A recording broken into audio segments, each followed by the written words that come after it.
Son las 8:18. Damos la bienvenida al arquitecto Pablo Burbano, vicealcalde de la ciudad de Cuenca.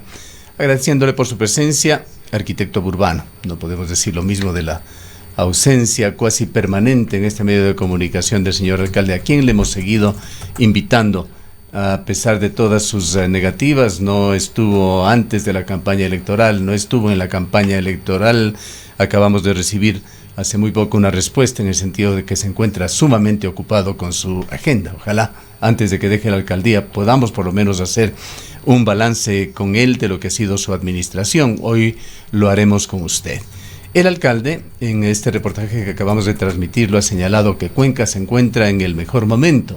Hablar de un mejor momento obliga a analizar desde distintos puntos de vista, entre ellos cómo está Cuenca en fuentes de trabajo, cómo se encuentra en términos de seguridad alimentaria, en términos de salud, en términos de movilidad, en términos de vivienda, en términos de seguridad.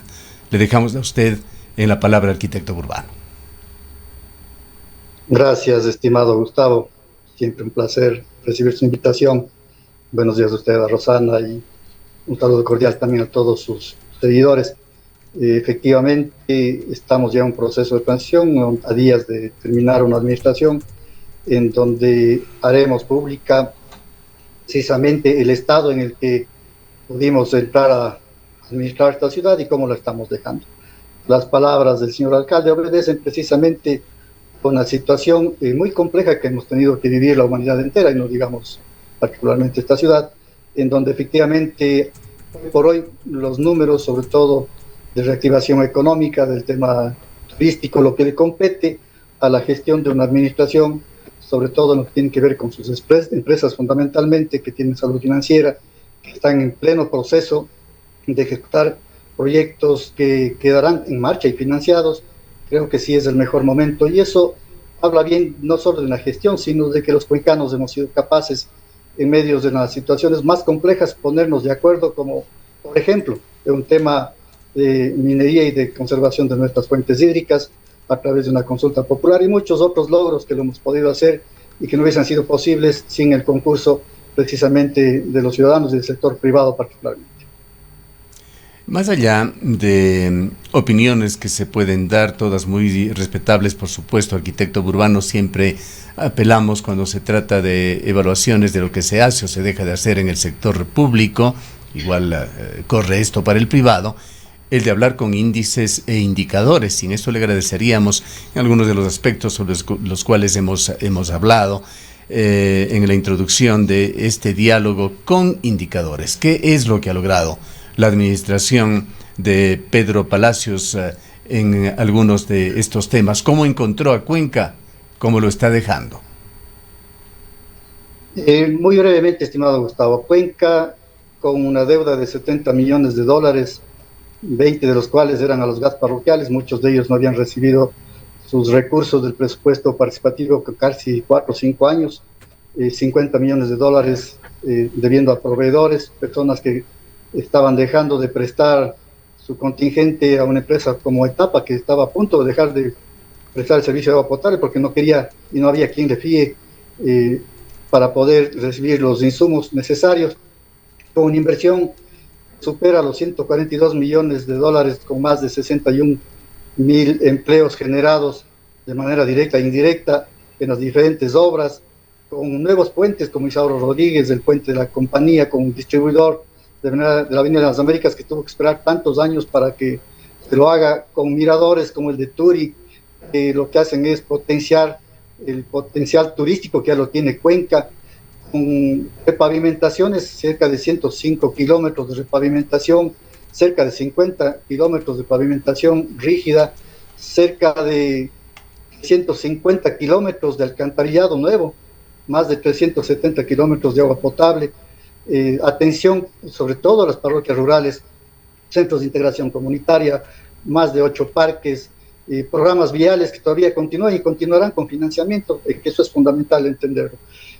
Esta administración, que bien entró con esta situación de deuda, pese a una crisis sanitaria, pese a las complejidades que hemos tenido que vivir por los paros nacionales, las crisis carcelarias, fue capaz de conseguir créditos haciendo el saneamiento de todas las finanzas del municipio. Y es una pena decirlo que el gobierno anterior simplemente no quiso firmar los avales soberanos que nos hubiesen permitido ejecutar las obras con prontitud, y paradójicamente no quiso porque asimismo, como en la actual administración, ministros cuencanos se oponen a los propios cuencanos. Pero bueno, más allá de eso, efectivamente estos más de 250 millones de dólares que se han conseguido de manera histórica, porque superan a las 3 administraciones anteriores en los 15 años que tuvieron de gestión, no pudieron conseguir estos recursos. Pero esto es fruto de una planificación, de un trabajo constante, que más allá de una situación técnica que nos obligó a postergar ciertos asuntos por el tema de la pandemia, fundamentalmente nos permitió llegar a la ciudad y a los ciudadanos en temas sanitarios, por ejemplo, más de 700.000 atenciones del Frente Social en una situación muy crítica. Entonces, satisfechos de un deber cumplido, de haberlo hecho con absoluta honestidad, transparencia, de reinaugurar la ética, la eficiencia en la municipalidad y en la corporación, y sobre todo mostrar que la política se puede hacer desde la parte ciudadana, sin necesidad de shows, de protagonismos, de ataques. Y toco este tema, mi estimado Gustavo, porque creo que la campaña política ya terminó. Y así es, arquitecto Urbano. Vayamos tomando Palazos, para desmenuzar si un poquito la información en algunos de estos temas en los que nos alcance el tiempo, por lo menos. Hablando el tema de movilidad, acabamos de pasar algunos capítulos que siembran esperanza, pero también generan inquietudes y son momentos para el análisis. Hablemos de la vialidad. Cuenca se encuentra aislada por vía terrestre. Los vuelos se han vuelto ya prohibitivos, bordean o superan incluso los $400 para ir a Quito, por ejemplo, y hablábamos recién con uno de los representantes de la Cámara del Transporte, un periodo más que se cierra sin que se pueda poner en funcionamiento el sistema integrado de transporte en esta urbe. Décadas de abandono, de engaños y sobre todo de malos manejos. Y no solo hablo del gobierno nacional, hablo también de las administraciones que en un momento dado no fueron capaces de dejar resolviendo problemas, y usted toca uno de ellos, la integración del transporte. ¿Cómo se puede concebir un proyecto como el tranvía en donde en todo ese proceso no se haya hablado siquiera del tema de integración? Es un absurdo, completamente un absurdo. ¿Dónde estuvo esos protocolos? ¿Dónde estuvo esos proyectos que en un momento dado no tenían ni pies ni cabeza, al punto de que ni siquiera la ciudad tenía en sus manos esta obra tan cacareada recibida? Tuvimos que recibir esa obra, tuvimos que separar los litigios de los temas técnicos, tuvimos que poner en funcionamiento un tema tranviario que a todas luces requiere de financiamiento, requiere de subsidios. Y claro, son proyectos que digo sin pies ni cabeza, porque nunca se pensó en una ciudad a largo plazo, y esta administración ha tenido la oportunidad, ciertamente luego de 3 años, de planificar la ciudad, que durante 40 años quedó en el abandono. Entonces, retos importantes, objetivos claros que quedan planteados. Y claro, si vamos al tema nacional, hemos oído al presidente, no solo en su venida el día de ayer, sino en las diferentes sesiones solemnes, cómo ha venido a engañarle, a mentirle a Cuenca, seguramente por la desinformación que sus propios ministros le han generado, queriendo quedar bien con los cuencanos, cuando sabemos que al día de hoy ninguna de sus ofertas propias de campaña y las que hizo en las sesiones solemnes se han cumplido.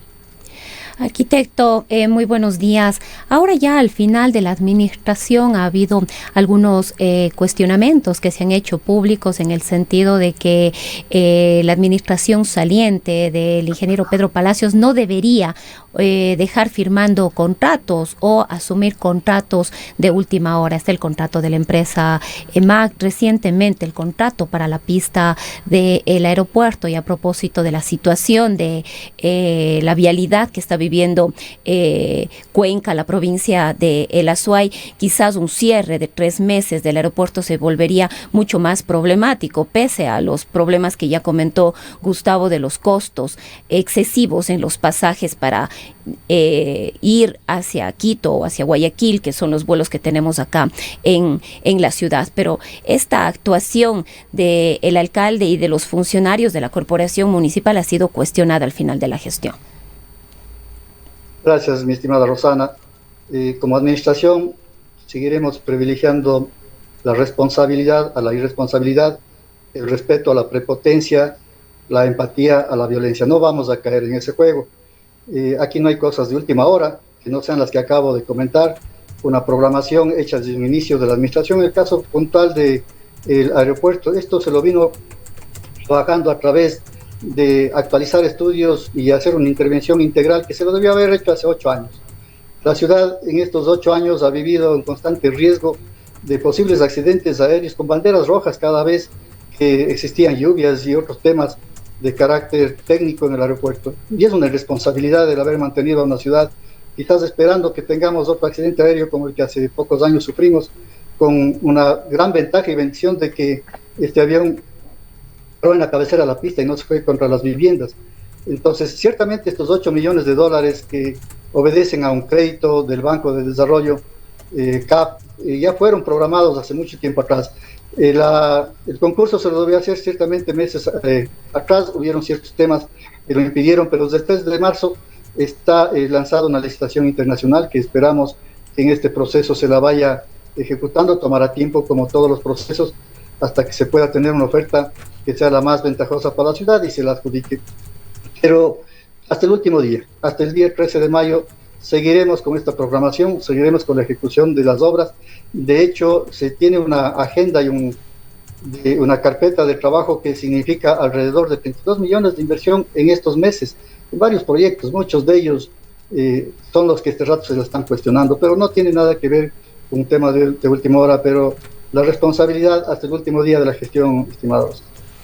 ¿Qué ha pensado usted, ha reflexionado, arquitecto Burbano, sobre este proyecto impopular, cuestionado, lleno de opacidad en su concepción? Pues señala que no era necesario un socio estratégico, que MOVEP tenía la capacidad económica para manejarlo y sacarlo como un proyecto público de ciudad. Cuestionado también en ese proceso de selección del socio estratégico, rechazado por su carácter sancionatorio, recaudatorio, sabiendo que aún está incipiente en cuanto a su aplicación, pues faltarían por establecerse aún unos 30 puntos de control. Es parte de la información, estimado Gustavo, que le estamos entregando a la comisión designada por la administración entrante para que lo revisen. De hecho, esto empieza mucho tiempo atrás, mucho más de un año atrás, cuando a través de informes técnicos, económicos, se iba valorando precisamente la posibilidad de que estos dispositivos tecnológicos los maneje la propia EMOV, y fue en su momento dado estos informes evaluados obviamente por el propio gerente, por el propio directorio, y se vio que la mejor opción en su momento dado era precisamente un área estratégico. Y esto no es nuevo, esto lo han venido discutiendo, inclusive bajo el análisis del primer contrato de radares que lo tiene la ciudad, entendiendo por qué el mismo tuvo más de 31 observaciones y 7 recomendaciones de la Contraloría, y en base a eso, como una lección aprendida de otras administraciones, tratar de hacer bien las cosas. Es una pena que esto se haya dicho tanto y se siga diciendo tanto y se siga mintiendo a la ciudad. Cuando los concejales asumimos la responsabilidad de legislar y fiscalizar, también tenemos la responsabilidad de decirle la verdad a la ciudad, de no generar shows. Qué pena que cuando hubo el espacio de un taller, uno más de los talleres, en donde se pretendía entregar información, dar explicación o respuesta a todas las inquietudes, no se lo haya hecho. Y es una lástima que en la campaña electoral este ha sido el plan de trabajo de la mayoría de los candidatos. Y digo que es una lástima porque parecería ser más bien una cortina de humo ante esperemos, no la ineficacia, la inexperiencia, la demagogia, que ojalá no ocurra en la administración entrante. ¿A qué informe se refiere usted que recibieron hace aproximadamente 2 años, arquitecto Burbano? Como nosotros lo hemos tenido. ¿A qué informe se refiere usted que señala que ha recibido hace aproximadamente 2 años o más, que dio o generó ese giro de visión en el alcalde Palacios, de esa posición de defensa a los contribuyentes cuando salió a protestar por el anterior contrato de radares, al señalar que no se permitirá que se meta la mano al bolsillo de los cuencanos, a promover este contrato que está generando enorme polémica? Y seguirá generando polémica mientras los ciudadanos, particularmente aquellos que hemos obtenido una licencia de conducir, entendamos que la licencia de conducir no significa una licencia para infringir Peor, una licencia para atropellar a nadie. Peor, una situación en donde sabemos de la ley de tránsito, sabemos cuáles son las infracciones y las sanciones, y si no estamos sujetos, no por un radar, si no estamos sujetos a vivir en una sociedad sujeta por leyes, va a ser muy complejo. Precisamente cuando los informes iniciales ante el directorio del EMOP se empezaban a generar ante la intencionalidad de poder colocar los dispositivos tecnológicos, fue precisamente esos propios informes en el directorio los que demostraban que el EMOP no tenía los recursos para asumir una situación que además no tenía sentido que y lo invierta la propia EMOP, que sea un socio estratégico el que arriesgue ese capital. Se dice mucho que la empresa tenía solvencia económica y que podía hacerlo, y no recuerdan algunos compañeros concejales que fue el propio Consejo Cantonal el que decidió que aquellos recursos que venían, muchos de ellos sí, de las infracciones, sean destinados a subsidiar estos 5 centavos del pasaje que en un momento dado se tuvo que elevar por la subida de combustibles, de los temas de pandemia y todo lo demás, que finalmente tenían por objeto solventar al que más lo necesita, aquel que usa el transporte público, y que esos recursos ya fueron comprometidos para este fin. Entonces, decir mucho, Gustavo, sobre este tema no hay. Finalmente son los entes de control, en donde ya está la Contraloría, la Procuraduría, la Fiscalía. Yo les invito y les conmino a quienes todavía siguen viendo oscuridad en un contrato, rindan testimonio ante la Fiscalía, nos ayuden a determinar lo que ellos denominan un contrato ilegal, situaciones oscuras de un contrato, falsedad ideológica. Es lindo decirlo, pero al final del día, si no demuestran, lo único que caemos es de calumnias.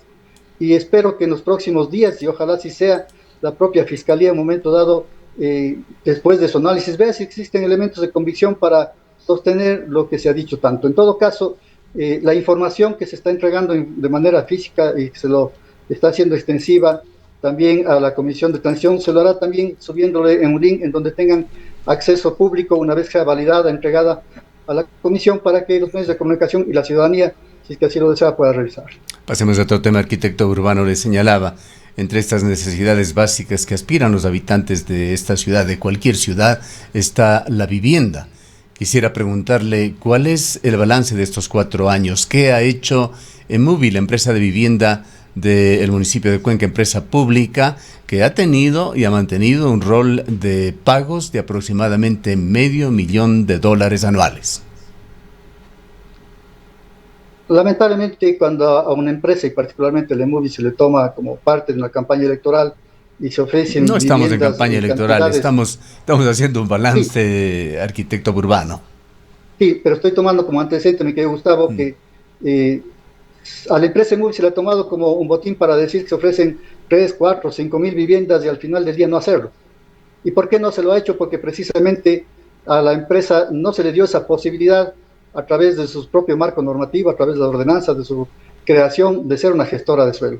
Se ha logrado transformar esa situación de la empresa, no solo a través de la visión que el PUX lo plantea, sino a través también de las reformas del orgánico funcional, de las reformas de sus estatutos para ponerle en un estado de que sea una gestora de suelo. No hemos hecho público, pero hay el proyecto bicentenario, cerca de $4 millones, que meses o semanas atrás se contrató y está en plena ejecución, por ejemplo.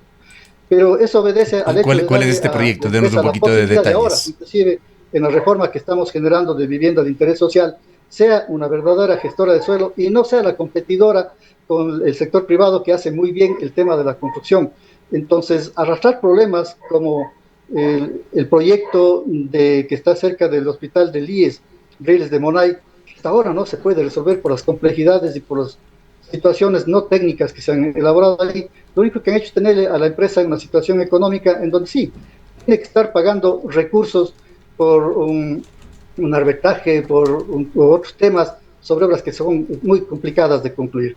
Hemos hecho un manejo responsable, esa empresa queda con salud financiera, queda con proyectos en marcha. Le acabo de comentar uno de ellos, el proyecto bicentenario, que son más de $4 millones, cerca de 70 unidades de vivienda. Le pedía detalles sobre este proyecto bicentenario. ¿A qué se refiere? ¿De qué se trata?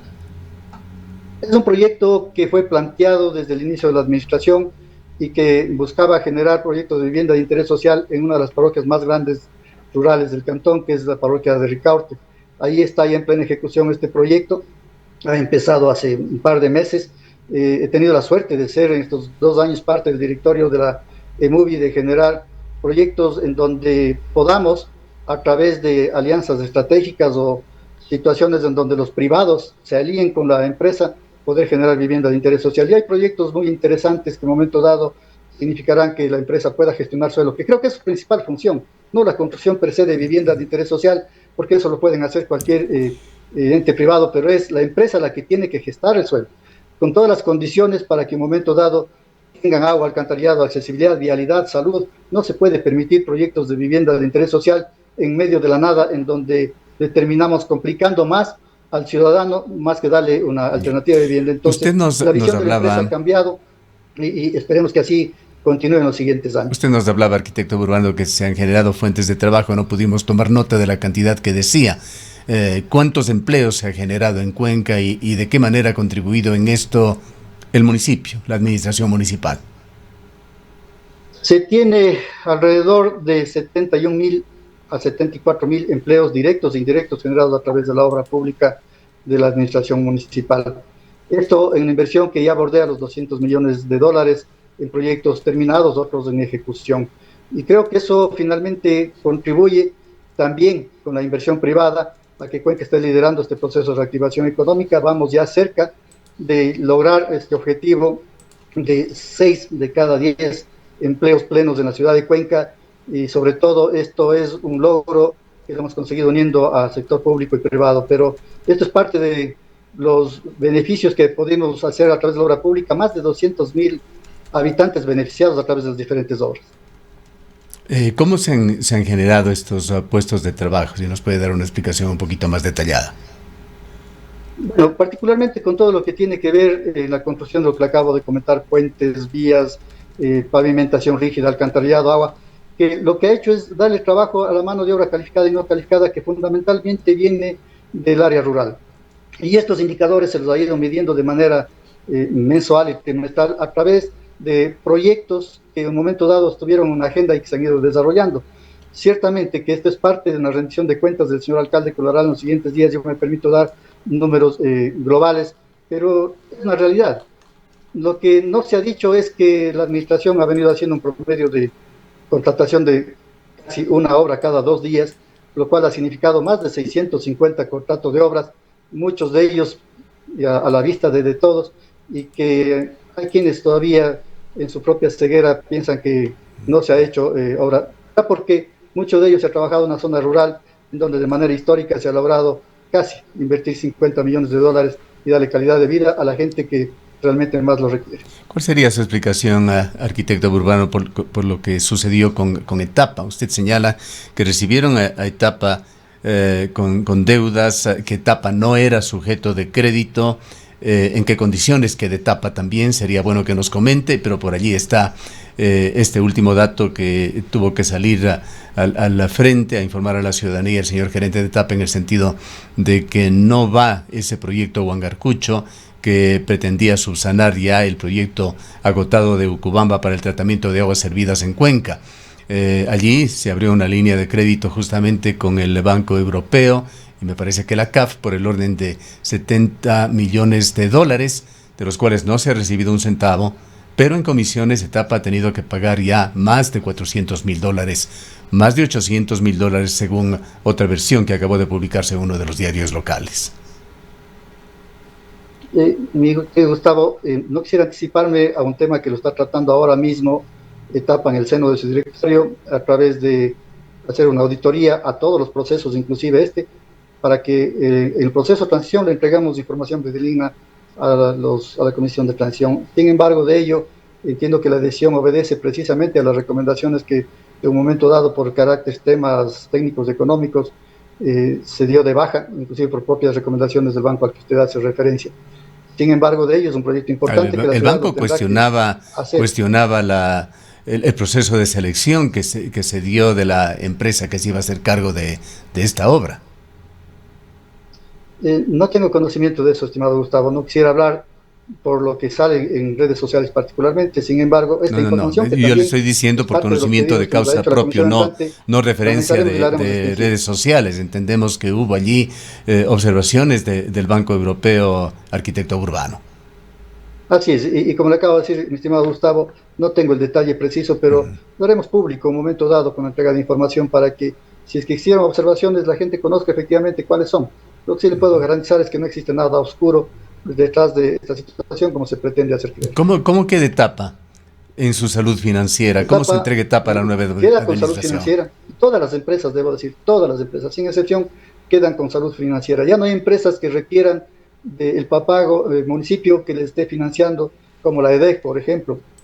Todas, absolutamente todas, y perdón un poco la expresión, bailan con su propio pañuelo, y etapa queda con saldo positivo en caja, y no como lo habíamos recibido nosotros al inicio de la administración. Bien.